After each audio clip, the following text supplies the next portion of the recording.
सुंदर शब्दात सांगायचं झालं तर आमची पिढी ही बावळट पिढी होती. त्याच्यामुळे आजची पिढी बऱ्यापैकी अवेअर जरी असली तरी कन्फ्यूज पण तेवढी आहे. जेव्हा लग्न करतोय किंवा आपण नात्यामध्ये आहोत तर आपल्याला हे त्याच्या सकट आपल्याला ऍक्सेप्ट करायचं, हा स्वीकार करण्याची वृत्ती जास्त होती. मटर पनीर हे डिवोर्सचं कारण होऊ शकतं का?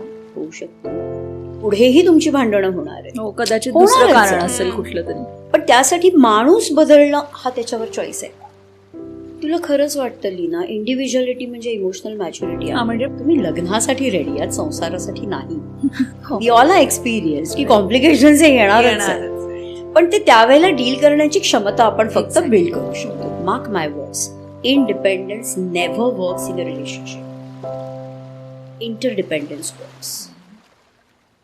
Accept financial independence, nothing else. जर तुम्हाला भावना व्यक्त करण्यासाठी तुमचा पार्टनर कम्फर्टेबल नाही वाटत आहे तर मग तो तुमच्या आयुष्यात किंवा ती तुमच्या आयुष्यात का? डेटिंग हे नातं नाही आहे, मी कायम म्हणत आहे. जेव्हा तुम्ही सिरियस रिलेशनशिपमध्ये येता तेव्हा तुमचं ते कॉन्शियस कम्युनिकेशन व्हायला पाहिजे, विचार करायला पाहिजे काय बोलायचं आणि काय नाही बोलायचं. जेव्हा इंडिपेंडन्सचा मी ओव्हर इंडिपेंडन्समध्ये कन्वर्ट होतो, जेव्हा विमेन एम्पॉवरमेंटची डेफिनेशन आपण आपल्या सोयीनुसार घेतो आणि त्याला टूल म्हणून यूज करतो. तुमची मॅस्क्युलॅनिटी कामामध्ये तुम्ही काढताय, विच इज गुड थिंग, पण ती जिथे उपयोगी जेवढ्या मात्रेमध्ये येईल ना तेवढी यूज करा. मुंबईमध्ये, अंधेरीमध्ये, बँड्रामध्ये कडलर्स क्लब चालतात जिथे अवर्ली बेसिसवरती कडलिंगचे $100 पर्यंत ते $200 पर्यंत पे केलं जातं.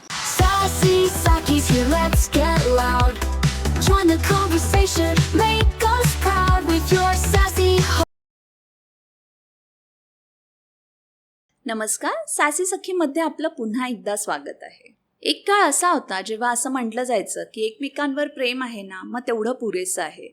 पण आज काळ बदलला आहे. आज प्रेमासोबतच इमोशनल कॉम्पॅटेबिलिटी, तुमचं फायनान्शियल अलाइनमेंट किंवा लाईफ अलाइनमेंट ह्याही गोष्टी तेवढ्याच महत्त्वाच्या आहेत. आणि आजच्या एपिसोडमध्ये आपण मॉडर्न रिलेशनशिपमधल्या काही अनकम्फर्टेबल पण महत्त्वाच्या प्रश्नांवर चर्चा करणार आहोत. आणि त्यासाठी आपल्यासोबत आहेत doctor Leena Paranjape. Doctor Leena is India's first PhD holder in marriage and relationship coaching. Welcome doctor Leena. Thank you. Doctor Leena, तुमचं सासी सखीमध्ये खूप खूप स्वागत आहे. थँक्स अ लॉट मिनल आणि लीना. Thank you very much. आज आपण रिलेशनशिप्स बद्दल बोलणार आहोत आणि विषयाला आता सुरुवातच करूया. जसं हल्ली ना दोन व्यक्तींना सोबत राहण्यासाठी फक्त प्रेम बहुतेक पुरेसं नाही राहिलंय आता. म्हणजे खूप फॅक्टर्स अफेक्ट करतात. फायनान्शियल असतील, इमोशनल असतील. तर या लाईफ अलाइनमेंटची सुरुवात कधीपासून झाली सगळ्यांच्या? मला असं वाटतं पूर्वी सुद्धा ह्या गोष्टी इन्क्लूड होत्या, फक्त त्या हायलाइटेड नव्हत्या असं मला वाटतं. कारण प्रेम नुसतं पुरेसं ही एक इमोशन झाली. प्रॅक्टिकल राहण्याकरता एकमेकांबरोबर त्यामध्ये सगळ्या लेवलच्या कम्पॅटेबिलिटी झाल्या.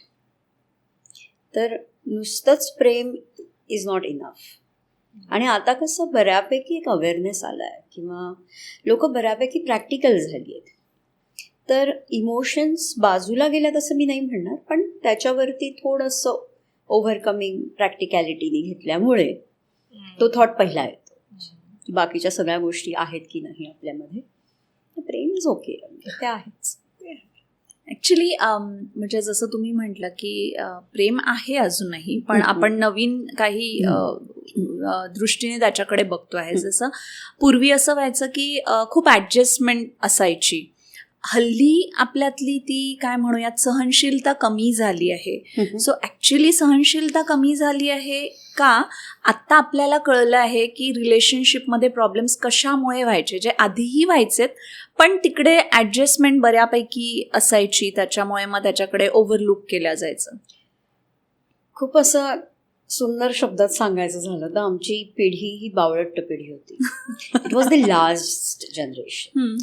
म्हणजे बावळट एवढ्यासाठी अज्ञानात सुख असतं. हो, माहितीच नव्हत्या काही गोष्टी, त्यामुळे त्याला ॲडजस्टमेंट हे करायचीच असते, लागणारच. कॉम्प्रोमाइज पण म्हण थोडा तेही लागणार.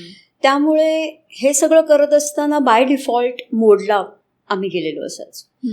आत्ता नॉलेज वाढलं, अवेअरनेस जास्त आला, which is a good thing definitely. पण जेव्हा हे नॉलेज ओव्हर नॉलेजमध्ये कन्वर्ट होत आहे ना, that is a risk. Y?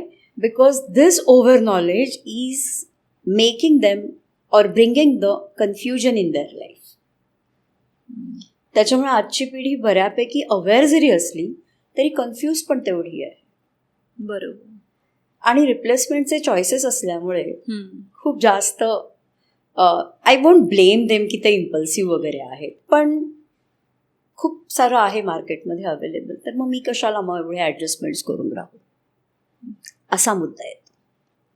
किंवा कदाचित आधीच्या लोकांना हे जे आपण करतोय ते ऍडजस्टमेंट आहे, हेही कदाचित त्याला वर्ड नव्हता की हे असंच करायचं. ऍडजस्टमेंट ही माहिती होती, पण ती बाय डिफॉल्ट आहे. कारण म्हणजे जेव्हा लग्न करतोय किंवा आपण नात्यामध्ये आहोत तर आपल्याला हे त्याच्या सकट आपल्याला ऍक्सेप्ट करायचं, हा स्वीकार करण्याची वृत्ती जास्त होती. बरोबर. म्हणून मी बाय डिफॉल्ट हा शब्द वापरतो त्याच्यामध्ये. आता बाय कॉन्शियसली किंवा बाय चॉईस ते त्याला नजरअंदाज करू शकतात किंवा नाही म्हणू शकतात. आणि एखाद्या नात्याबद्दल खूप विचार केला जातो सगळ्या अँगलनी, त्याच्यामुळे कदाचित कन्फ्युजन पण तेवढंच होतं आहे. आखुडशिंगी बहुगुणी नाही ना मिळणार, पण ते आता मग ते कसं सांगणार आपण त्यांना. बरोबर. त्यामुळे ह्याच्यात हा फॉल्ट आहे किंवा तिच्यामध्ये हा फॉल्ट आहे, तर लगेच मग डोक्यात हा विचार येतो की एखादं लाईक ही आपल्यासाठी बरोबर नाहीये किंवा तो आपल्यासाठी बरोबर नाही. So we have multiple choices. नाही ना जमत आहे आपलं तर मग नको करूया आपण एकत्र, पुढे नको जाऊया आपण. बरोबर. हा मुद्दा आहे. थोड्या पेशन्स नंतर. पूर्वी पेशन्स जास्त होते, आता पेशन्स तसे थोडे कमी आहेत, पण तो चॉईस आहे त्यांचा. मटर पनीर हे डिवोर्सचं कारण होऊ शकतं का? होऊ शकतं. कारण तिला बनवता येत नाहीये आणि तो त्याच्या घरात ते खूप असं रेग्युलरली बनलं जातात पनीरच्या डिशेस, तिला नाही बनवता येत किंवा तिने त्या कधी ट्राय नसतील केल्या किंवा एकदा दोनदा बनवलं तेव्हा त्याच्यामध्ये थोडंसं त्या बिघडल्या गोष्टी. सो म्हणजे हे अगदी सुरुवात झाली याला, पुढे ते सगळं झालं. पण रिझन जेव्हा केस आली किंवा सुरुवात झालं सेशन्स घ्यायला, तेव्हा म्हणजे तोही हसला बोलताना की मॅडम हे असू शकतं का? म्हटलं नक्कीच नाही, हे तुलाही माहिती आहे, मग why are you going for it? तर म्हणे तिथून सुरुवात झाली आणि तिथून पुढे मग त्यानंतर त्याचं पर्यवसान विमेन एम्पॉवरमेंटमध्ये झालं, मटर पनीरचं. Can you imagine that? I mean yes it happened की तू मला कसं काय ऑर्डर देऊ शकतोस. सेम गोज विथ काही युकेच्या केसेस आहेत, त्यातल्या 2 केसेसमध्ये साम्य असं आहे की डिशवॉशरमध्ये किती भांडी लावली जातात ह्याचं कॅल्क्युलेशन होतं. हा म्हणजे मी एवढी लावली तू एवढी लावायलाच पाहिजेस. मी हास्यास्पद वाटताय, पण त्या मुमेंटमध्ये त्या कपललाही कळत नसतं की ते कशावरनं भांडतायत. मग माझा प्रश्न असतो, do you really want to win the argument or do you want to win the person? It's their choice. Again I say, मी कधीही स्पून फिडिंग करणारच नाही. कारण I am neither counsellor nor a therapist. So being a coach and a mentor, it becomes a responsibility की बाबा तू सजग हो किंवा तू स्ट्रॉंग इनफ हो. कारण आज मी आयुष्यभर नाही पुरली आहे, पुढेही तुमची भांडणं होणार आहे. कदाचित दुसरं कारण असेल कुठलं तरी, पण त्यासाठी माणूस बदलणं हा त्याच्यावर चॉईस आहे का? आधी इंट्रोस्पेक्ट करा, तुमच्याकडनं काहीतरी गडबड होती. सो असे खूपच किस्से म्हणजे मी काय सांगू त्याच्यामध्ये. सो हल्ली रिलेशनशिपमध्ये टाईमलाईन्स किंवा सनसेट क्लॉज हे फार असतं, सनसेट क्लॉज ठेवणं. सो म्हणजे टाईमलाईन म्हणजे काही बाउंड्रीज असतात का, किंवा या कुठल्या लोकांसाठी असतात? म्हणजे कुठल्या लोकांना हे चांगलं वाटतं की प्रत्येक रिलेशनशिपमध्ये काहीतरी बाउंड्रीज असाव्या किंवा टाईमलाईन्स असाव्या? प्रत्येक नात्यामध्ये बाउंड्रीज तर असाव्या, म्हणजे त्याबद्दल काही चुकीचं नाही आहे. पण तुला खरं सांगू मिनल की रोज उठून नवीन ना नवीन कुठली ना कुठली तरी टर्मिनॉलॉजी येते आणि ती सो कॉल्ड कॉपी पेस्ट पण होते आणि ती चेस पण केली जाते, त्याचा पाठलाग पण केला जातो. का तर ते कुठेतरी अट्रॅक्टिव्ह नवीन वाटतं. हां अच्छा, आणि ते ज्ञानात भर देणारं असतं, बरोबर. पण माझा मुद्दा इथे असा आहे की जेव्हा तुम्ही खूप जास्त टॉक्सिक नात्यामध्ये आहात, खूप तुम्हाला तुमचा स्व बाजूला ठेवून त्यावर कॉम्प्रोमाइज करून खूपच जास्त ॲडजस्टमेंट्स कराव्या लागतात, then it is a like it would be a choice की बाबा तुम्ही एक बाउंड्री सेट कराल की बाबा ह्याच्या पलीकडे मला तू म्हणजे तू क्रॉस नाही करणार किंवा तुला तेवढी लिबर्टी नाही, विच इज फाईन. पण जर साध्या म्हणजे नातं आत्ता जस्ट तुमचं भक्कम होत आहे किंवा आत्ता तुम्ही त्या नात्यामध्ये सिरियस रिलेशनशिप म्हणून कमिटमेंटची एक खात्री घेतली एक दोघांकडून की आपण हे नातं पुढे घेऊन जाऊया, तर मग हे घेऊन जाताना आपल्याला लगेचच त्याची बाउंड्री जर का आखायची असेल तर मग ते नातं फुलणार कसं, बरोबर, ते नातं एक्सप्लोअर कसं होणार, त्यातल्या चुका एक दोघांच्या आपण माफ करायच्या असतात ह्याचं ज्ञान तुम्हाला एक दोघांना कधी होणार. जसं पहिल्या ह्याच्यात आपण म्हटलं की फक्त प्रेम काही पुरेसं नाहीये, मग माफी पण पाहिजे ना त्याच्यामध्ये.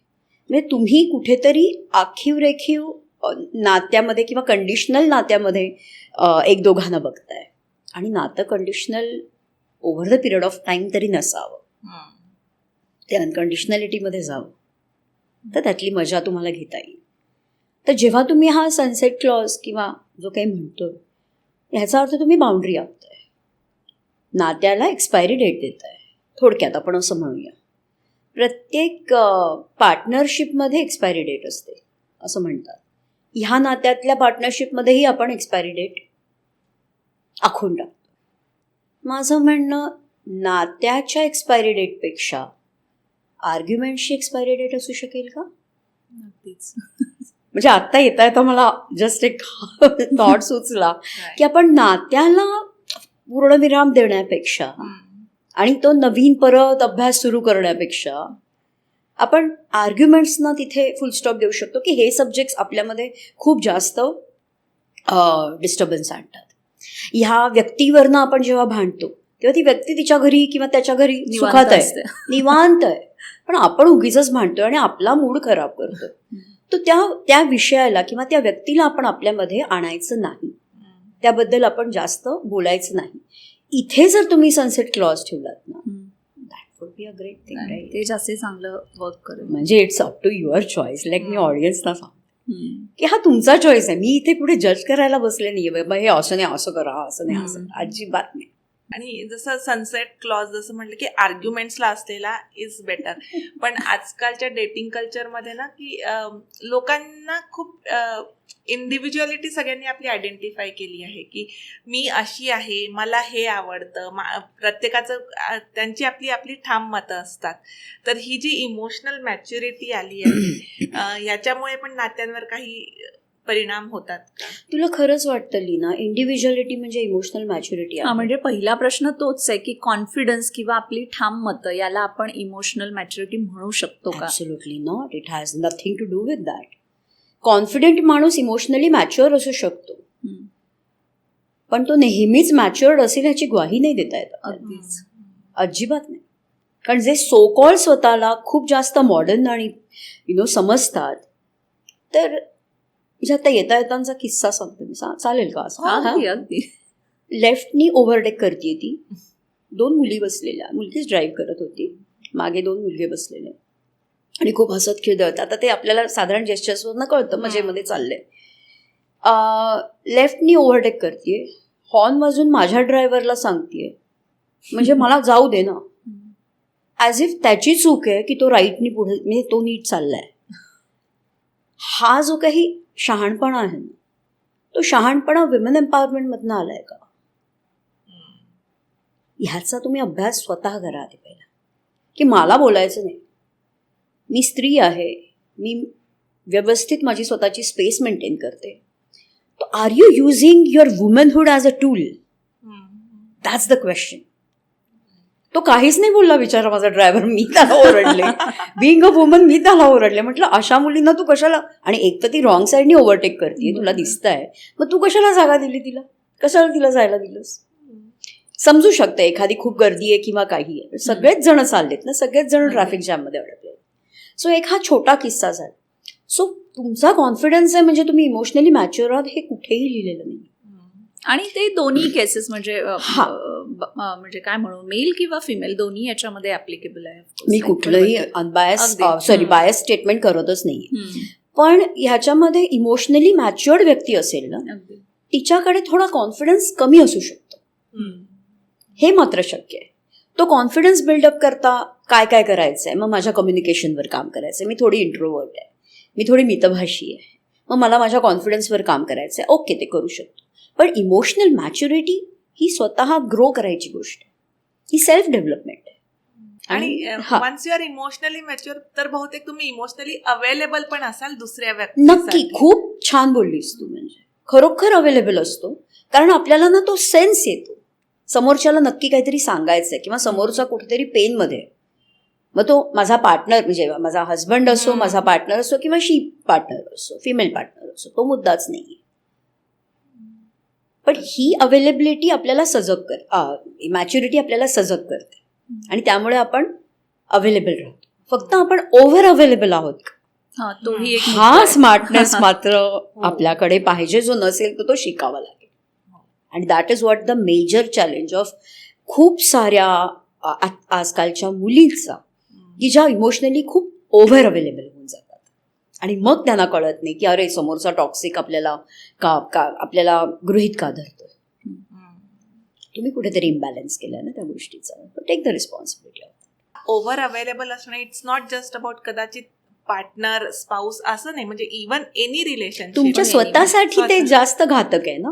मग ते करिअरला सुद्धा धोकादायक आहे तुमच्या, कारण तुम्ही सतत अवेलेबल आहात, सतत तुम्ही कन्सर्नमध्ये आहात, पण तुम्हाला जेव्हा गरज लागते तेव्हा कोणी येत आहे का, ते खरंच महत्वाचं हे महत्वाचं आहे. एखाद्या रिलेशनशिप मधनं जेव्हा ते लग्नासाठी डिसाईड करतात की चला आता पुढचा स्टेप, लेट्स गेट मॅरिड वगैरे, आणि इतकं आजकाल असतं ना थीम्स आणि काय महिने प्लॅनिंग, डेस्टिनेशन वेडिंग आणि हे I am not a right person to say. Absolutely not. म्हणजे लोक लग्नाची प्रिपरेशन करतात, बट ते हा विचार कदाचित नसतील करत की are they really ready for marriage, म्हणजे लग्नासाठी ते इमोशनली किंवा mentally are they prepared.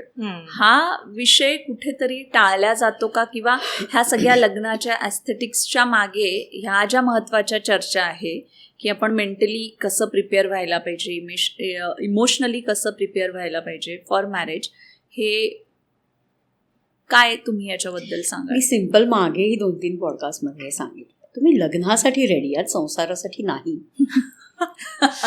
Exactly.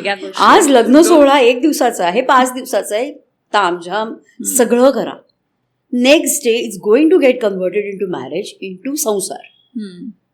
ते कपल एकटं पडतं, कोणीही त्यांच्याबरोबर नसतं. मग त्यासाठी आपण तयारी आपली आहे का? दुसऱ्या दिवसापासून जो काही एक संसार म्हणून आपण जो सुरू करणार आहोत ॲज अ कपल म्हणून, त्यासाठी आपण तयार आहोत का? ह्याची प्री वेडिंग लेवलला आपल्याला, प्री मॅरिटल लेवलला आपल्याला तयारी नको करायला? सगळ्या गोष्टी चाच पडून घेता, मग ह्या गोष्टींचा अभ्यास नको करायला? साधी गोष्ट. म्हणजे एक केस स्टडी सांगते, आत्ता आठवली म्हणून. एक बाहेरच्या देशातलीच, म्हणजे येणारा आहेच तो, त्यांनी अप्रोच केलं मला की मॅडम असं असं आहे, गेले 7-8 महिने आम्ही, म्हणजे नॉट डेट, ती येऊन गेली इथे आणि माझ्याशी बोलली वगैरे, सगळं झालं, आम्हीही बोललो, म्हणजे आम्ही एकमेकांबरोबर कम्फर्टेबल आहोत की आम्ही लग्न करायला ओके आहोत. पण आता हे पुढचे महिने आम्ही, म्हणजे 7-8 महिने एकमेकांबरोबर द्यायला आम्ही कमिटेड झाले. 7-8 महिन्यामध्ये तिने खूप चेंज करायचा स्वतःला प्रयत्न केला. तो बाहेरच्या देशात राहणारा, ती इथे राहणारी, तरीही over the calls, video call, जे काही आहे, कारण मध्ये ती परत मग तिथे गेली नव्हती. ऑस्ट्रेलियाची केस आहे, तर ऑस्ट्रेलियाला गेली नव्हती. 7-8 महिन्यापूर्वी गेलेली, जेव्हा त्यांचं बघणं होतं, तीही मैत्रिणीकडे जाऊन आली वगैरे. आता हे सगळं झाल्यानंतर त्याचा नोव्हेंबरमध्ये मला कॉल आला, लग्नाच्या 20 दिवस आधी, मी लग्न करू की नको? काय झालंय? तर असं आहे, 8 महिने काही बदल नाही आहे तिच्या माइंडसेटमध्ये, तिच्या वागणुकीमध्ये, आणि मी खूपच जास्त संभ्रमात पडलोय की मी करू हिच्याशी लग्न की नको, काही माझ्या पैशाकडे बघून लग्न करते. सो त्याच्या दृष्टीने त्याचा अँगल असा झाला, तिच्याशी मी बोललेच नव्हते, कारण इंट्रोड्यूसच नव्हतं, त्यांनी मला अप्रोच केलेलं होतं. झालं, सेशन सुरू झाली. पहिल्या 2-3 सेशन्समध्ये त्याला स्वतःच्या चुका कळल्या की मी जरा जास्त एक्सपेक्टेशन ठेवतोय आणि खूप अर्ली लेवलला मी एक्सपेक्टेशन करतोय की तिने असं परफेक्ट व्हावं आणि मग माझ्याशी लग्न करावं. ये तो पॉसिबल कभी नहीं होगा, right? No one is perfect. Session झाल्यानंतर मग तो 15 तारखेला म्हणजे इंडियात येणार होता, तसा तो आला. मग नेक्स्ट डे तिची ओळख झाली, तिचं कन्सल्टेशन झालं, तिची सेशन सुरू झाली आणि मग कळलं की ही तर इमोशनली खरं अवेलेबल मुलगी आहे. फक्त त्याच्या दबावाखाली ती इतकी अंडर प्रेशर, म्हणजे त्या दबावाखाली ती इतकी शेलमध्ये जाते तिच्या, किंवा ती इतकी अंतर्मुख होऊन जाते की ती स्पीचलेस होऊन जाते, ती बोलूच शकत नाही, ती घाबरतीये त्याला. And then we started working on her confidence. आता तुम्ही म्हणाल कसं काय ह्या 10-15 दिवसाच्या, पण वी डेड म्हणजे जिथे वीकली सेशन्स असतात तिथे 3 सेशन्स एका आठवड्यामध्ये 2-2 दिवसाच्या ऑल्टरनेट ह्याच्यावर मध्ये गॅपनी आम्ही घेतली. का? जस्ट टू अंडरस्टँड की खरंच ती किती मोकळी होतीये. आणि believe it or not, second सेशनला ती ढसाढसा रडली माझ्यासमोर, म्हणाली मॅम मी इतकी बोलतेय तुमच्याबरोबर, तुम्ही एवढ्या मला सेफ स्पेस वाटताय किंवा कनेक्टेड वाटताय, मग हीच गोष्ट त्याच्याबरोबर का नाही वाटत आहे. म्हटलं हे बघ, तुला लग्न करायचंय का? हो करायचं. तारीख आहे 25. तो आलाय 15 तारखेला, आम्ही भेटलोय 16 तारखेला. अवघ्या 10 दिवसावर तुझं लग्न आलंय, तुला खरंच करावं असं वाटतंय का? ही गोष्ट 2 दिवसांनी म्हणजे 18 तारखेच्या सेशनमध्ये, दुसऱ्या सेशनमध्ये आम्ही बोललो. ती म्हणाली नाही खरंच करायचंय. Then go for it. तुझा कॉन्फिडन्स तू बिल्डअप कर. आणि इथे तू आपण मगाशी म्हणत होतो ना बाउंड्री सेट, तिथे बाउंड्री सेट कर की याच्या पुढे मला बोलू नकोस, कारण का मी माझी रिस्पॉन्सिबिलिटी घ्यायला सजग आहे. हे तू बोल तर त्याला कळेल की तू रिस्पॉन्सिबिलिटी घ्यायला तयार आहेस. जे तिने केलं. They got married. He has gone back to Australia. They are having a wonderful 2nd month anniversary tomorrow.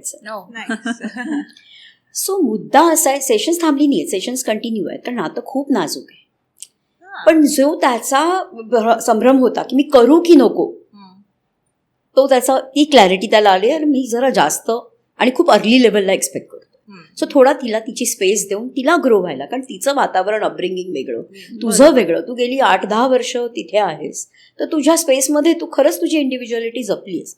हे खूप बारकावे असतात ग लीना आणि मिनल, पण ना हे जाणणं गरजेचं आहे. नाहीतर काय, तो खरोखर म्हणालेला तुम्ही मॅम सांगा तर मी खरंच हे कॉल ऑफ करतो. अगदी सगळी तयारी झाली आहे पण मी कॉल ऑफ करू शकतो. किती वेगळा अँगल आहे. आणि आता त्याला मग ह्याच्यामध्ये असं आहे की मी म्हटलंय की कम्पॅटिबिलिटी सोडा रे, पण कॉम्प्लिमेंट करायला पाहिजे तुम्ही एक दोघांना, असं मला वाटतं. म्हणजे नात्यामध्ये जी तुझ्यामध्ये काही उणीव आहे ती भरून काढतीये, कारण ती इमोशनली कनेक्ट होतीये. उलट तिच्यामध्ये ती जागरूकता जास्त असते आणि तिच्यामध्ये ज्या कमी आहे त्या तू करतोयस, म्हणजे सपोर्ट. सो इन जनरल लग्नाआधी कुठल्या काय म्हणूयात आपण, कुठल्या गोष्टींबद्दल डिस्कशन्स व्हायला पाहिजेत, चर्चा व्हायला हव्यात, सो दॅट त्यांचा पुढचा जर्नी हा काय म्हणू आपण, जसं त्याला तुम्ही जे काय एक्झाम्पल दिलं त्याला आत्ता कळलं की अरे मी खूप जास्त एक्सपेक्टेशन्स ठेवतो आहे. सो हे सगळे कॉम्प्लिकेशन्स जे आहे पुढे जाऊन नको व्हायला, म्हणून लग्नाआधी काय चर्चा व्हायला पाहिजे, कुठले पॉइंट्स क्लिअर करायला पाहिजे. आपण म्हणूया लग्नाआधी एक आपण ना बेसिक 4 ते 5 मुद्दे बघूया, म्हणजे रँडमली जे मला आता आठवतात. कारण पुढे जाऊन कॉम्प्लिकेशन आपण किती नाही म्हणालो ना तरी आता वी ऑल आर एक्सपिरियन्स की कॉम्प्लिकेशन्स हे येणारच आहे, पण ते त्यावेळेला डील करण्याची क्षमता आपण फक्त बिल्ड करू शकतो. 2 जण एकत्र ॲज अ टीम.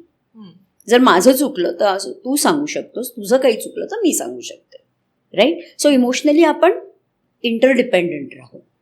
ह्या इंटरडिपेंडन्सचं सूत्र आधी बनवायला लागतं. आणि इंटरडिपेंडंट हा शब्द खूप महत्वाचा आहे, आणि इंडिपेंडंट सध्या खूप ट्रेंडिंग आहे. एक्झॅक्टली. नाही, ते खूप 4-5 वर्षापूर्वी एका टाइम्स ऑफ इंडियामध्ये आर्टिकल आलेलं माझं, तेव्हाच मी सांगितलेलं होतं की independence it does not work in marriage. Mark my words, independence never works in a relationship. Interdependence works. Except financial independence, nothing works. Okay? So what works is interdependence. आज मी तुझ्यावर depend आहे emotionally, आणि व्हेअरॅज तूही माझ्यावरती emotionally depend आहेस. हे treasure आहे, हे असेट आहे. नाही तर मग तुम्ही ह्युमन का आहात? जर तुम्हाला भावना व्यक्त करण्यासाठी तुमचा पार्टनर कम्फर्टेबल नाही वाटत आहे, तर मग तो तुमच्या आयुष्यात किंवा ती तुमच्या आयुष्यात का आहे? ह्या गोष्टी तुम्ही मित्रमैत्रिणींबरोबर बोलू शकत नाही ना, काही अगदी पर्सनल असतात त्या. ज्या तुम्हाला वाटतं की माझ्या जोडीदाराबरोबरच मी बोलेन, that is what the emotional dependence. But whereas मी त्यालाही माझ्यावरती डिपेंड करेन, हा स्मार्टनेस झाला. म्हणजे तिथे मूर्खपणा नाही करायचा. That is how it is interdependence. So emotional लेवलला इंटरडिपेंडन्स ओनली वर्क्स आणि फायनान्शियल लेवलला ओनली इंडिपेंडन्स वर्क्स. पण rest of the except that दुसरा कुठलाही इंडिपेंडन्स नात्यामध्ये काम करणारच नाही. स्पेस वगैरे सगळं ठीक आहे, पण बाकी सगळ्या गोष्टींमध्ये तुम्हाला थोडं तुझं थोडं माझं हे करावंच आहे, जर नातं तुम्हाला पुढे घेऊन जायचं आहे. पण हे काळानुसार मला वाटतं हळूहळू थोडंसं फेड होतच जात असेल. लाईक लग्न झालं सुरुवातीला, हे एक 15-20 वर्ष झाली तुमच्या लग्नाला. How to stay in love even after long marriage, म्हणजे आता 20 वर्ष झाली आहेत. कधी कधी मग लोक असे होतात की ठीक आहे, जे आहे दिस इज हाऊ लाईफ, असंच गेलंय, असंच स्पेंड केलंय. मोनोटोनस तर होणार, ते होणार. त्याच्यामध्ये स्पाइस ऍड करणं, त्यामध्ये ते रिइग्नाइट करणं, ही सगळी तुमची कला. आपण 15-20 वर्ष म्हणजे डिस्टिंक्शनची बात करतो, आपण फक्त 1 वर्षाची बात करूया. कारण कुठचंही नातं बनायला ना 6 महिने ते 2 वर्ष लागतात. ठीक आहे, तुम्ही आधी कोर्टशिप केली आहे किंवा तुम्ही आधी डेट करताय, रिलेशनशिपमध्ये आहात मे बी, आणि त्याच्यानंतर तुम्ही लग्न करताय, तर ह्यामध्ये तुमचं लग्नाचंही म्हणजे संसाराचं नातं तुमचं बनायला वेळ लागेल.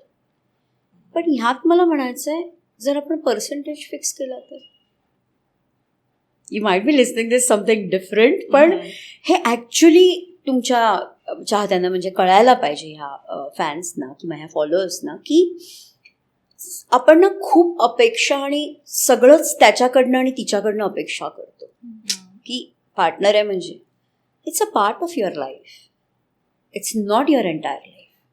सो जर का तुम्ही हे पर्सेंटेजमध्ये कन्वर्ट केलं तर, फॉर एक्झाम्पल, म्हणजे आता हेच जोडपं जे मी आता उदाहरण दिलं किंवा अशी कितीतरी जोडपी आहेत, त्यांचं पर्सेंटेज मी खाली करून देते. म्हणजे 100% असतं ना मेड फॉर इच अदर वगैरे, हे कम्प्लीट खाली करून देते. Mark my words,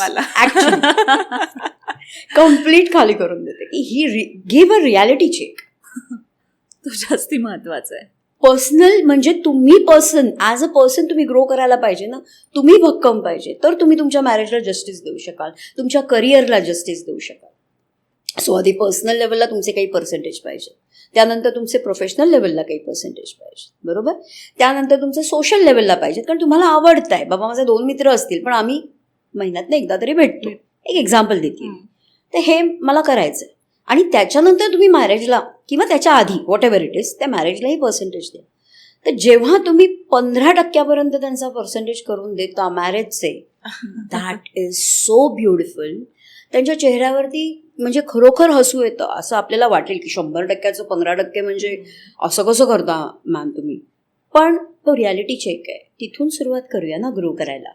may be 5 वर्षात 40% होईल, मे बी 2 वर्षात 40% होईल, ती मी नाही आहे घडवणारी, पण तुम्ही तिथून सुरुवात करा.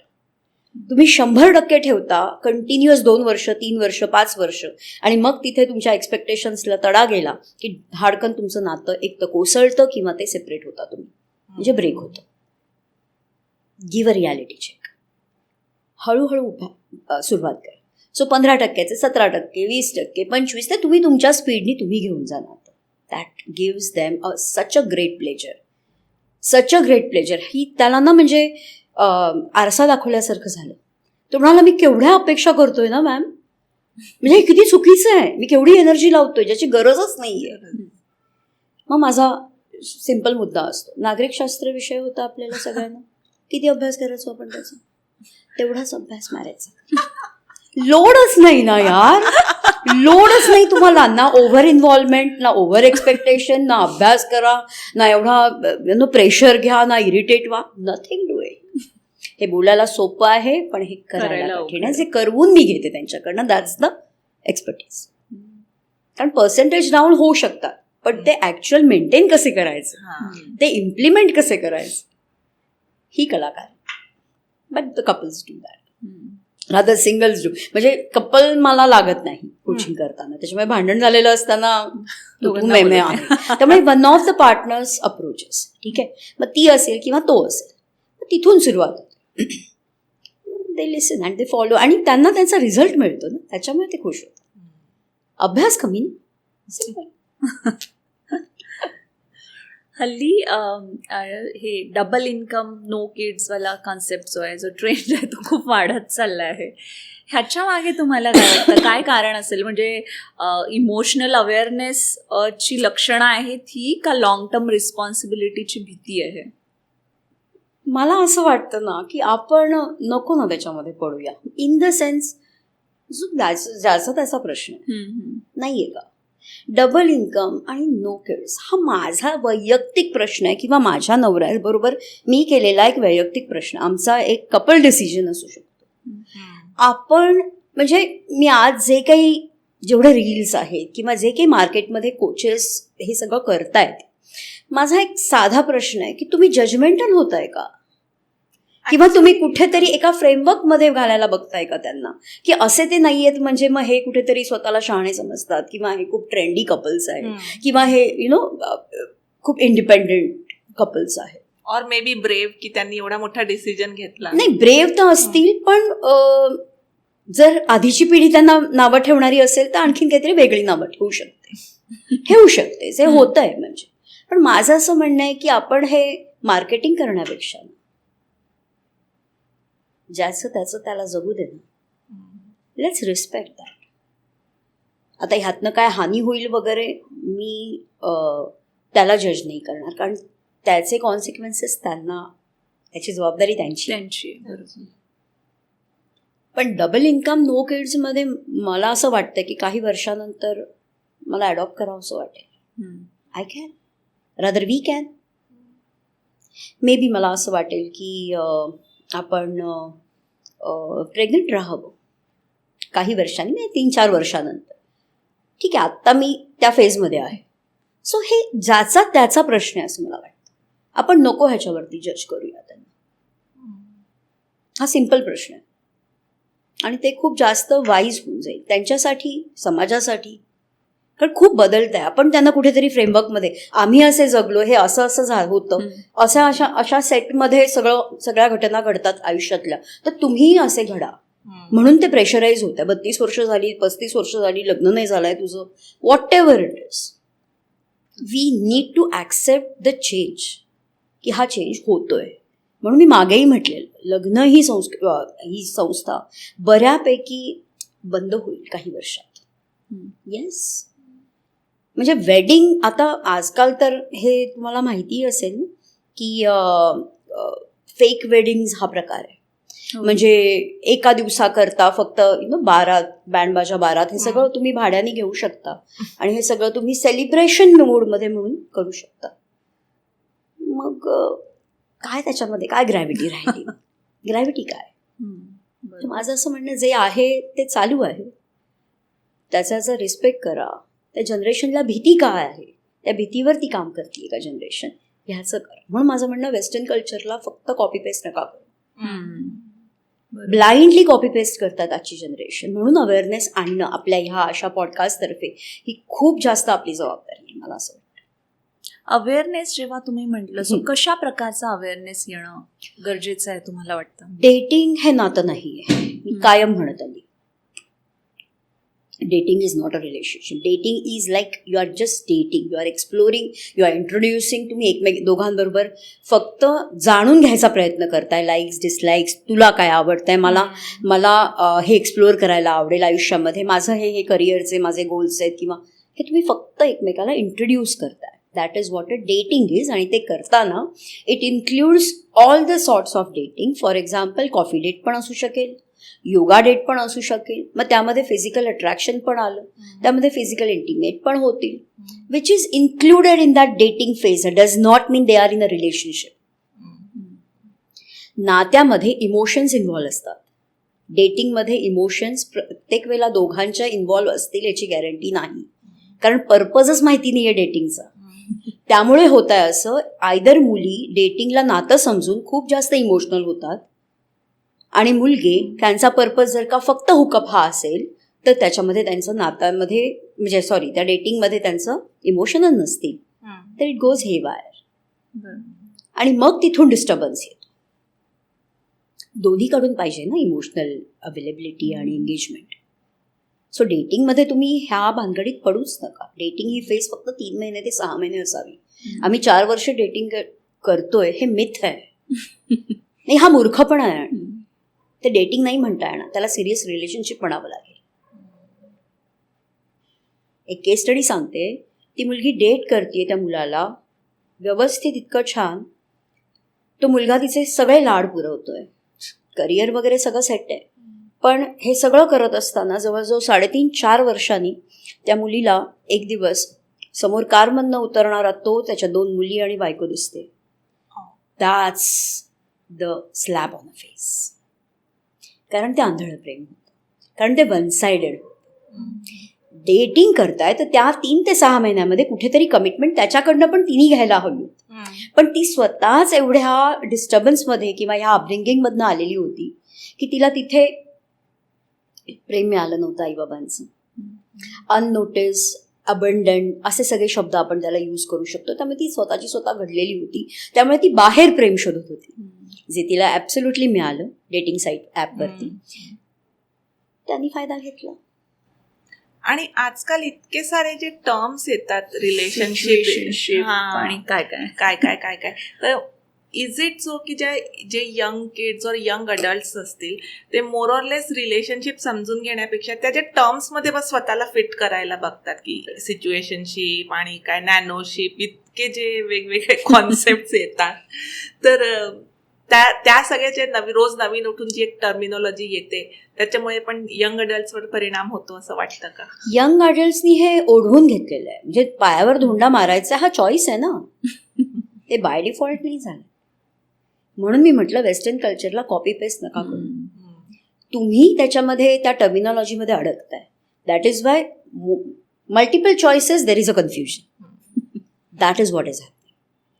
त्यामुळे मी डेटिंग फेजमध्ये आहे, मग मी सिच्युएशनशिपमध्ये आधी होतो का, मग फ्रेंड्स विथ बेनिफिट्स होतं का, मग त्यानंतर मग ती मला घोस्ट करते का किंवा तो मला घोस्ट करतोय का, ह्या सगळा अभ्यास करताना ना तुम्ही सगळा तो जो काही नात्याच्या सौंदर्याचा किंवा ते नातं फुलवण्याचा जो उपभोग घ्यायला पाहिजे त्याच्यासाठी जी लागणारी एनर्जी आहे ना, ती सगळी एनर्जी घालवून चुकताय खूपच आधी. Hookup is very easy, right? त्यामुळे ह्या सगळ्या टर्मिनॉलॉजीमध्ये सगळं तो सारच सगळं निघून जातं. ते सार गेल्यामुळे लाईफमधला किंवा पार्टनरमधला जी एक एक्साइटमेंट असते ती एक्साइटमेंटच राहत नाही. त्यामुळे आज 4 मुलांबरोबर जर माझा ब्रेकअप झालाय तर माझे काहीतरी ठोकताळे बनतात ना आयुष्यात, ते झालेत आज मुलींचे. जेव्हा 4 ठिकाणी तुम्हाला 4ही बॉयफ्रेंड्स किंवा 4 ब्रेकअप्स तुमचे होतात, मी असं म्हणणार नाही त्याच्या चुका असतील, पण कुठेतरी एक कॉमन डिनॉमिनेटर तुमच्याकडनं पण असेल की नाही.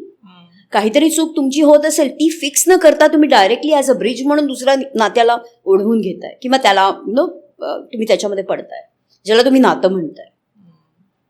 म्हणजे सगळंच तुम्ही अपेक्षा करताय, रिस्पॉन्सिबिलिटी कुठेच नाही घेताय स्वतःची. That is the point.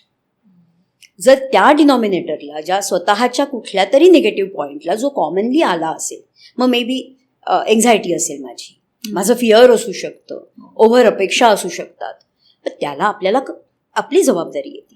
ते फिक्स केल्यानंतर then you will be able to wisely choose your right partner, जो तुझ्यासाठी राईट आहे. आपण नाही सांगायचं कोण राईट आहे, पण हे समजण्याकरता स्वतःच्या गोष्टी तरी फिक्स केल्या पाहिजेत. म्हणजे हे का झालंय त्याचा विचार न कॉन्सिक्वेन्सेसला परत एक्झॅक्टली रिपीट होतं सेम पॅटर्न. त्यामुळे रूट लेवलला तुम्ही जातच नाही. जसं आता तुम्ही म्हणालात की लोक विचार नाही करत की ते पॅटर्न का लाईफमध्ये त्यांचे रिपीट होतात वेगवेगळ्या रिलेशनशिपमध्ये. तर याचं एक कारण असं पण असू शकतं का की एखादी व्यक्ती खूप लोनली आहे आणि त्याच्यामुळे तो समोरच्या व्यक्तीमध्ये जे पण रेड फ्लॅग्स दिसतात आहे ते तो इग्नोर करतोय आणि just ready to jump into any other relation. नक्की. जर ती मुलगी किंवा तो मुलगा सपोज तो लोनली असेल किंवा खूप जास्त पेनमधनं गेला असेल, हाल अपेष्टा सहन केलेल्या असतील, तर कुठेतरी ती अपेक्षा असते की बाबा मला जो पार्टनर मिळेल त्याच्याकडनं मला ही उणीव पुरी झाली पाहिजे. आता हे त्या पार्टनरची जबाबदारी नाही आहे ना तुला देणं, तिच्या एक्सपेक्टेशन्स, तुझ्या एक्सपेक्टेशन आहेत, which is correct.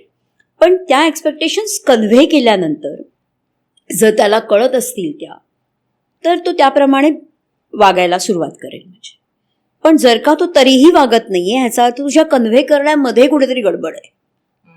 So you need to introspect here, work on your own loopholes, की माझ्याकडे कॉन्फिडन्स कमी आहे, मी जरा गिल्टमध्ये जास्त जातीये, तर मला ओव्हरकम त्याला करायचं आहे, त्या गोष्टींना. मला स्वतःला ब्लेम करायचं नाहीये की हे जे झालं ते झालं, पण मला हे कॉन्फिडेंटली कसं डील करायचं आहे. मग त्यासाठी मला कम्युनिकेशन माझं सुधारावं लागेल.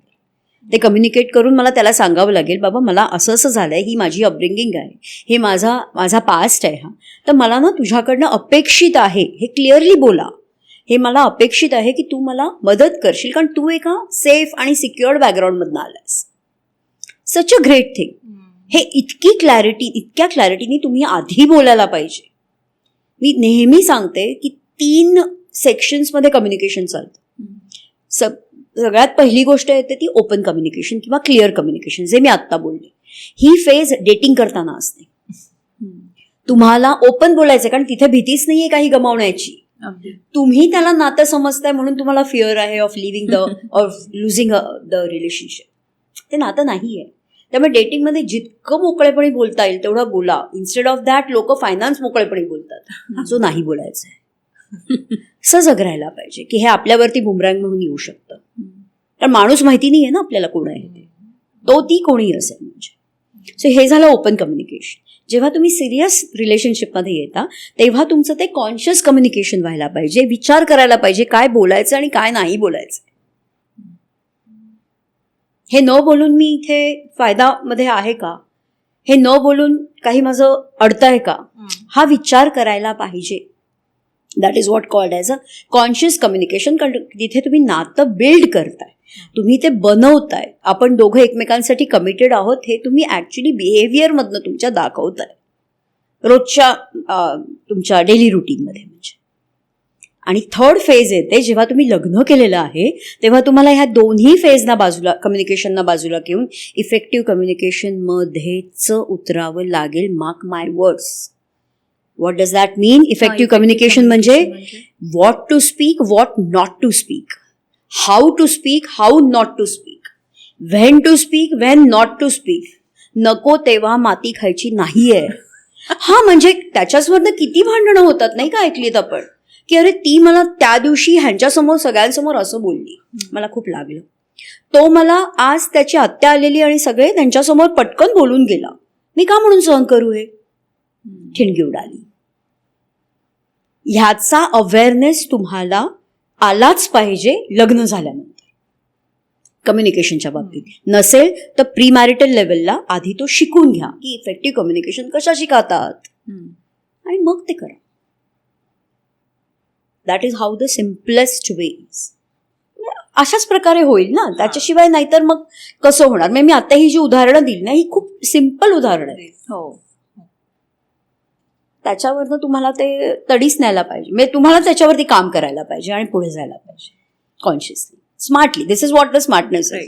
म्हणून मी म्हणते आजची जनरेशन, मिलेनियल्स घे आणि जेनझीज घे, they are professionally so smart, but emotional लेवलला किंवा आपल्या पर्सनल लेवलला they are the dumbest. They are the dumbest because they don't use their smartness over there. इथून विचार करून सगळ्या वेळेला कसे काय डिसिजन घेणार तुम्ही प्रॅक्टिकल लेवलला? नाती प्रॅक्टिकल होत आहेत ना, तुम्हीच केली आहेत.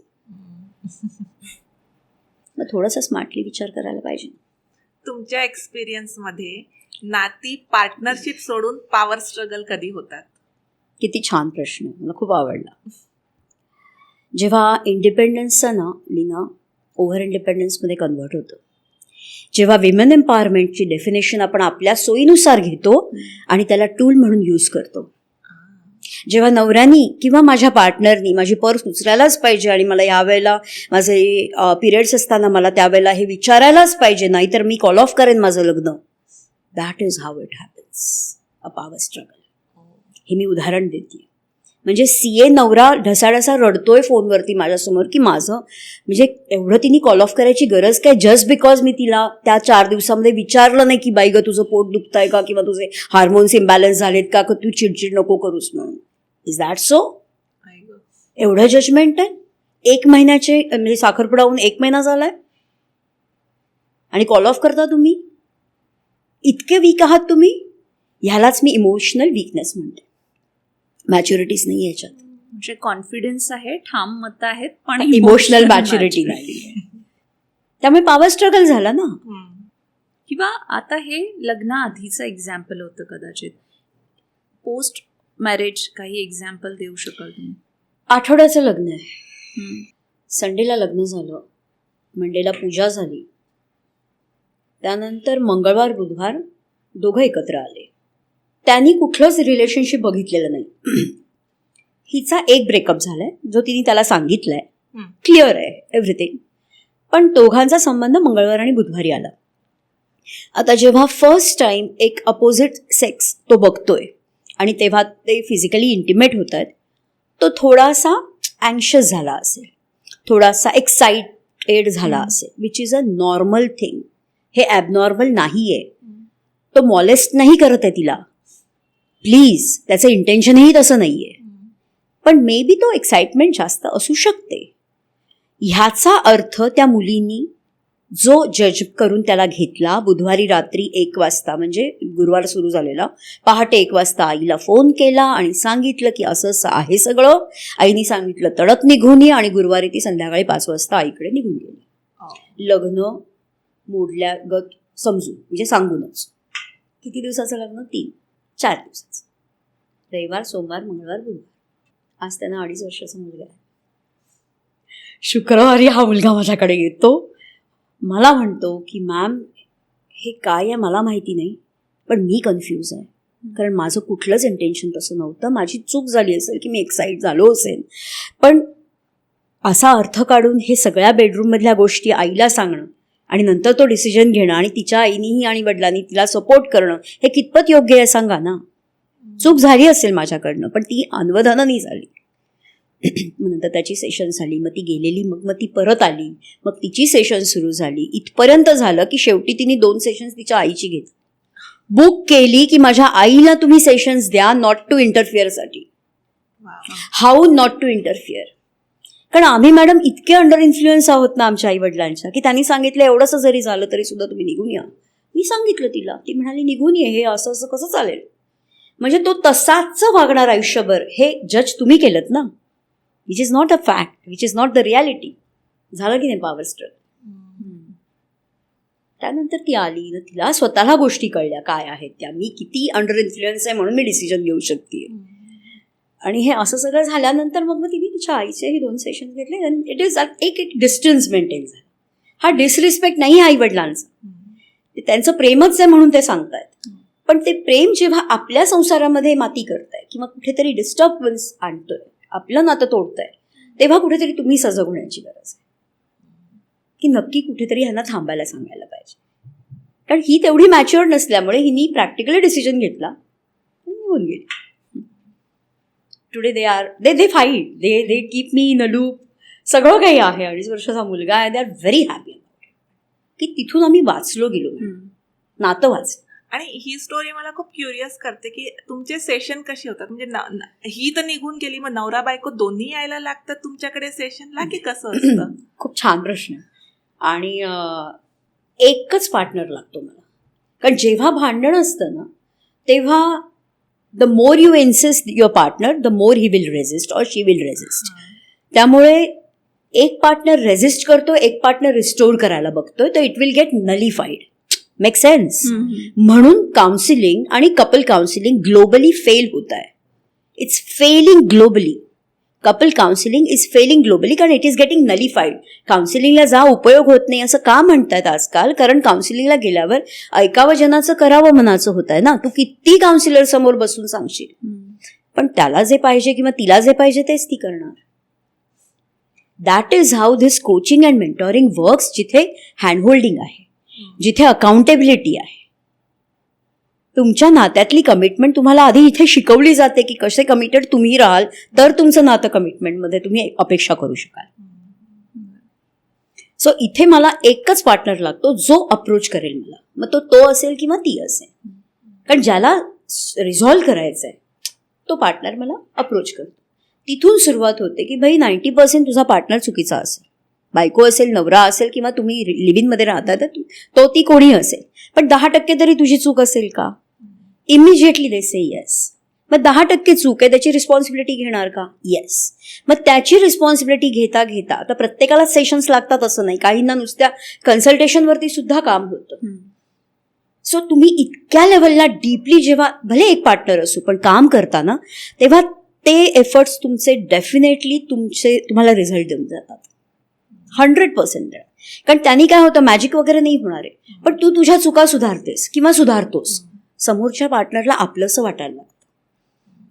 ही or she starts coming closer to you, आणि then you can make him realise or her realise, boss तुझी पण अशी चूक झाली. सिम्पल गोष्ट आहे. आणि तेव्हा मग तो एकतर रेडी होतो आणि माझ्याकडे म्हणजे ती इंट्रोड्यूस करते किंवा तो इंट्रोड्यूस करतो त्याच्या पार्टनरला, किंवा ते ऑन देअर ओन सुद्धा ते काम करतात. सिम्पल.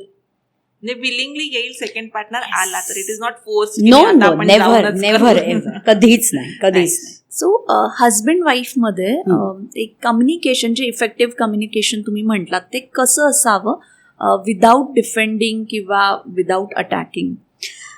ह्यासाठी रिस्पेक्ट महत्वाचा आहे, जो कमवलेला असावा तुमच्या सांसारिक जीवनामध्ये. जर तो रिस्पेक्ट नसेल, एक तर इंडिव्हिज्युअल लेवलला आणि एक ॲज अ कपल म्हणून एकमेकांना बाउंड्री सेट नसतील, तर ते खूप सैल होऊन जातं ना आता, आणि त्याचा कंट्रोल नाही राहत. बरोबर. मग ते डिफेंडिंग आणि ऑफेन्सिव्ह पण वाटू शकतं. आणि युजली मग ते असं होतं की एकमेकांच्या चुका दाखवल्या जातात, राईट? करेक्ट. जर का तुला कळतंय की तिची एका एरियामध्ये म्हणूया, एका आस्पेक्ट ऑफ लाईफमध्ये तिची चूक होती किंवा तिला डील करता येत नाहीये, तर तुला सांगायचं आहे, तर त्यावेळेला राईट टाईम तुला शोधायला लागेल सांगायला. तू जर ती ऑफिसला निघाली आहे तेव्हा सकाळी तू तिला म्हणालास किंवा असं उदाहरण दाखवून तिला सांगितलंस, त्यावेळेला तो माइंडसेट नाही आहे त्या व्यक्तीचा. सेम वे 4 लोक बसली आहेत, तुला वाटतंय हा माझा काका आहे, तुला वाटतंय ही माझी आईच आहे, पण तिच्यासाठी ती सासू आहे, तिच्यासाठी ते चुलत सासरेच आहेत, आणि ते तसेच राहणार आहेत. So you need to understand की कोणासमोर तू बोलतोयस.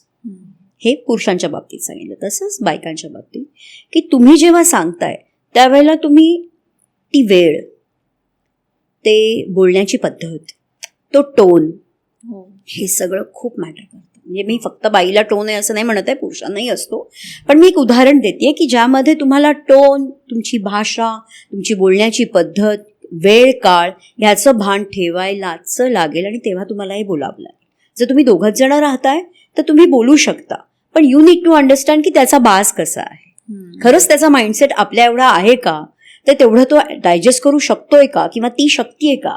जर नसेल तर त्याची पद्धत बदलावी लागेल. फॉर एक्झाम्पल, जर का मी असं म्हटलं माझ्या पार्टनरला की अरे तुला ना कळत नाही ही गोष्ट, तू हे असं नाही असं करायला पाहिजे, एवढं साधं कसं कळत नाही तुला, तर ही विल फील ऑफेंडेड. कोणीही, जरी तुझा कितीही विश्वास असेल नवऱ्यावरती आणि त्याचा तुझ्यावर असेल, तरी बोलण्याची ही पद्धत तुझी चुकते.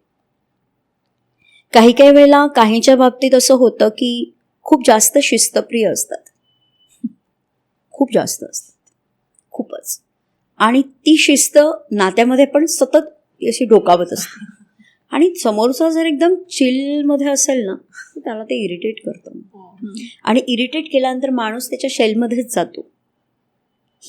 यू कॅनॉट एक्सपेक्ट की तो ऍक्टिव्ह लिस्निंग वगैरे करेल. त्याला किती रील जरी पाठवलेस ना तू, तरीही तो ऍक्टिव्ह लिस्निंग करणार नाही, कारण 2 सेकंद तुला ऐकू शकेल, पण आतून त्याचे कान तो बंद करण्याची कला शिकेल, आणि he will remain detached. So the point is वेळ काळ, टोन, भाषा, आणि थोडीशी फेमिनाईन आणि मॅस्क्युलाईन एनर्जीला बॅलन्स करणारं पाहिजे. प्लीज फेमिनिझम नको इथे. फेमिनाईन एनर्जीच आपल्याला वर्क होणार बोलताना. थांबा थोडंसं, तुम्हाला कळतंय की इथे आपली मॅस्क्युलॅनिटी वर्क नाही होणार आहे ह्याच्याबरोबर, कारण ते त्याला ॲग्रेसिव्ह वाटू शकतं. तुमची मॅस्क्युलॅनिटी कामामध्ये तुम्ही काढताय, विच इज गुड थिंग, पण ती जिथे उपयोगी जेवढ्या मात्रेमध्ये येईल ना तेवढी यूज करा. मला हे सांगायचं. Women are losing that. They are not aware of it somewhere. Not all I am saying, पण यंगस्टर्समध्ये जेन्झीजमध्ये तर बऱ्यापैकी ह्या गोष्टी होतात. पण तेवढं जेन्झीज मेल्ससुद्धा म्हणजे मुलंसुद्धा आजकाल अवेअर आहेत की मुली कशा प्रकारे, त्यामुळे त्यांना तेवढं काही ऑफेंडेड फील पण नाही होत. मग ते त्याला अरेला कार्य उत्तर देऊ शकतात. पण इफेक्टिव्ह कम्युनिकेशनच्या लेवलला जेव्हा आपण पोहोचतोय तेव्हा आपल्याला एवढं तरी भान राहायला पाहिजे. आणि जे भान नाही राहिलं तुमचं तर ते नातं सैल होऊन जातं. कधी कधी असं होतं की पार्टनरशी तुमचं कनेक्शनच नाही आहे. कितीतरी अशी कपल्स आहेत की ज्यामध्ये they have been married 9 years 10 years, they are not connected. मी तोंडावर ओपनली 15 मिनिटाचा माझा इनिशियल कॉल असतो, तिथे मी सांगते 2 मिनिटाच्या लिस्निंगवरती 2 मिनिटं पण नाही लागत की you people are not connected. तुमच्यामध्ये लव्ह आहे, तुमच्यामध्ये रिस्पेक्ट आहे, पण तुमच्यामध्ये कनेक्शनच नाही आहे. And connection does mean understanding and acceptance नाहीच आहे. आणि जेव्हा ते लूज असेल, जेव्हा ते मिसिंग असेल, जेव्हा ते नसेल तुमच्यामध्ये, तेव्हा तुमचं नातं सगळं असं सैल होत असं पसरत जातं.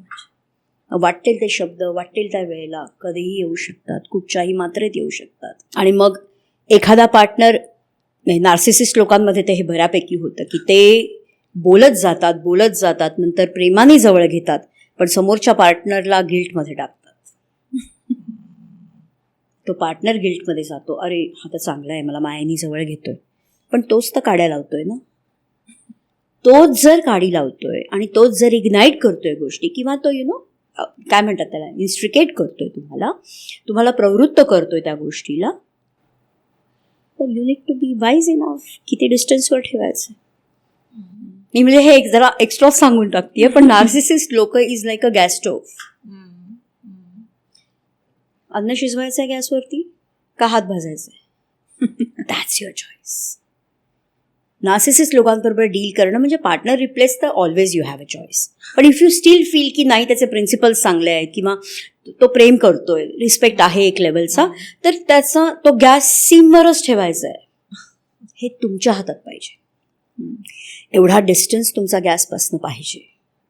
डिस्टन्स म्हणजे मी emotional distance, that is how it will work. हल्ली कम्युनिकेशनचा एक प्रकार म्हणजे रील शेअरिंगच झालं की you are not able to talk to each other. मग रिलेटेबल रील वाटली की द्यायची पाठवून आणि जस्ट अझ्युम करायचं की या रील मध्ये ती मुलगी तो संदेश दिला जातो, तो जो बोलतोय ते माझ्याकडून तुला. Reel sharing is effective communication these days. So ultimately माझे प्रॉब्लेम्स, तुझे प्रॉब्लेम्स, ह्याच्यातनं आपण दोघं किंवा आपले प्रॉब्लेम्स इथपर्यंत कसं पोहोचायचं, याच्यासाठी काही एक काय म्हणू आपण साधा सिम्पल ॲडवाईस काय देऊ शकाल तुम्ही? एकमेकांच्या कुशीत झोपल्याशिवाय झोप येत नाही ना. दॅट्स द मात्र, दॅट्स द मूलमंत्र. कारण म्हणजे तो घोरत असेल तर सेपरेट बेडरूम ओके, पण तरीही जवळ गेल्याशिवाय, म्हणजे मला हे म्हणायचं आहे की कडलर्स क्लब आले ना इंडियामध्ये, I hope you are aware of it. मुंबईमध्ये, अंधेरीमध्ये, बँड्रामध्ये कडलर्स क्लब चालतात, जिथे अवर्ली बेसिसवरती कडलिंगचे $100 पर्यंत ते $200 पर्यंत पे केलं जातं. हे आहे आपल्या इथे इंडियात आहे, मुंबईत आहेत. तुम्हाला the personal touch, the human touch is missing in today's relationships, मी नेहमी म्हणते. आणि तुझ्या त्या प्रश्नाचं उत्तर हे ह्याच्यामध्ये, थोडं तुझं थोडं माझं, रेडी आहोत का? मगाशी म्हटलं ना 15%साठी, ओके यार, इनफ. मग एकत्र ग्रो होऊया आपण. दॅट इज द मूलमंत्र. तुम्ही जर असेच भांडत राहिलात की ह्या गोष्टी ह्याच्याकडे नाही आहेत आणि ह्या गोष्टी हिच्याकडे नाही आहेत म्हणून, तर, आणि दुसरी गोष्ट, तुम्ही किती अंडर इन्फ्लुएन्स आहात तुमच्या पेरेंट्सच्या, रिलेटिव्सच्या, मित्रांच्या, ह्यापेक्षा तुमचा स्वतःचा आवाज तुम्हाला काय सांगतो. आणि आपलं गट फिलिंग आपल्याला नेहमी, जर आपण काम केलेलं असेल स्वतःवरती, तर आपल्याला नेहमी ते व्यवस्थित मार्ग दाखवणार. सो थोडं तुझं थोडं माझं, थोडं फॉरगिव्हिंग पण आहे. आणि एकमेकांना कुशीत घेतल्याशिवाय झोप येत नाही. भले तुम्ही नंतर ते काय प्रॅक्टिकली असेल म्हणून वेगवेगळ्या बेडरूममध्ये झोपा, दॅट इज ओके. तो लगेच काही डिवोर्स नाही होणार आहे. Please don't, I mean like प्रत्येक वेळा सगळ्या टर्मिनॉलॉजीमध्ये त्यांना घालायची गरज नाही आहे. हे म्युच्युअल अंडरस्टँडिंग आहे. पण दिस इज ओनली द थिंग. त्यातलं ते मिस झालं ना एकदा की त्यावर काम करायला पाहिजे. जर नाही काम करण्याची मानसिकता आहे तर माणूस मग बाहेर शोधतो आणि मग अशी एक्स्ट्रा मॅरिटल अफेअर्स होतात. आणि म्हणजे स्वतःजवळ आहे ही गोष्ट, तरी तुम्ही ते न शोधता जर तुम्ही बाहेर शोधलात तर मग ते हे एक्सक्यूज देण्यासारखं आहे. तुमच्या या मागच्या 10-12 वर्षातली तुमच्या लक्षात राहिलेली कुठली अशी केस आहे? भरपूर आहेत ज्या खरोखर अशा म्हणजे अगदी हाताच्या बोटावर मोजण्यासारख्या सांगशील युनिकमध्ये तर नक्कीच 10-15 आहेत अशा की ज्या खरोखर युनिक केसेस आहेत. त्यामध्ये एक केस मी सांगू इच्छिते ज्याच्यामध्ये मुलीला म्हणजे ते 8-9 वर्ष एकमेकाला ओळखतात लग्नाच्या आधी.